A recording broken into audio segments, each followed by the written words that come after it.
မိုးဆိုင်ကဝက်ကလေးပုံမြင်လေးကိုပြောပြမယ်။တညာလုံးဝက်ကလေးဟာအိမ်မက်ထဲမှာချွချင်းမုတ်တွေအကြောင်းမဲမက်နေတော့တာပေါ့။သူ့မှာတကြားလုံးနေနဲ့လှုပ်ထားတဲ့အတောင်မဲတွေပေါက်လာတဲ့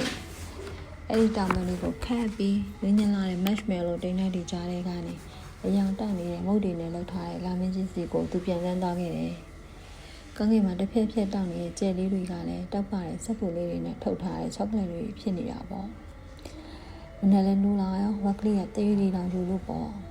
ချွချင်းငါခုတည်းကချွချင်းစားရမှာဖြစ်မယ်လို့အော်ပြီးချွချင်းပကန်းစီပြေးသွားတော့တာပေါ့ဒါပေမဲ့ပကန်းကအလူကြီးပဲဗီရိုတွေကချောကလက်ဘူးကိုတောက်ကြည့်ပြန်တော့လဲစက်ဖို့ပုံလေးပဲကျန်တော့တယ်ငါမိုးဆိုင်ကိုတောင်းမှဖြစ်တော့မယ်လို့ဝက်ကလေးကရေရွရင်ဝေစားတွေအမြင်လဲပြီးအင်ပြင်ကိုဝန်းနိုင်ချင်းထွက်လာခဲ့တယ်လမ်းတစ်ဝက်ရောက်ကသူတို့အနည်းငါပြန်စဉ်းစားကြည့်ရအောင်ချွချင်းတွေကငါတော့မကောင်းဘူးပဲ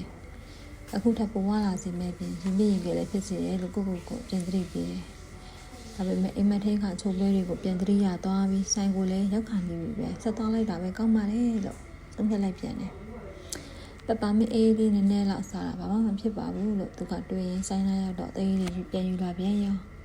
။ကမ်တော့တခြားလုံးလေးလည်းတစ်ထုပ်လောက်ဝယ်ဦးမှာပါလို့သူကတွေးနေတော့မုန်းဆိုင်ကြီးကပိတ်နေတာကိုတွေးလိုက်ရတယ်။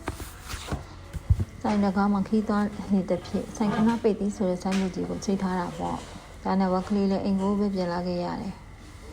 ငါရဲ့စိတ်သက်ခိုင်မာမှုကတော့တကယ်ကိုအံ့ဩစရာပဲဟေးဝက်ကလေးကပြပြကြီးအော်ပြောနေတော့တာပေါ့ဒီနေ့ငါချက်ချင်းတစ်လုံးတော့မစားခဲ့ဘူးလေတဲ့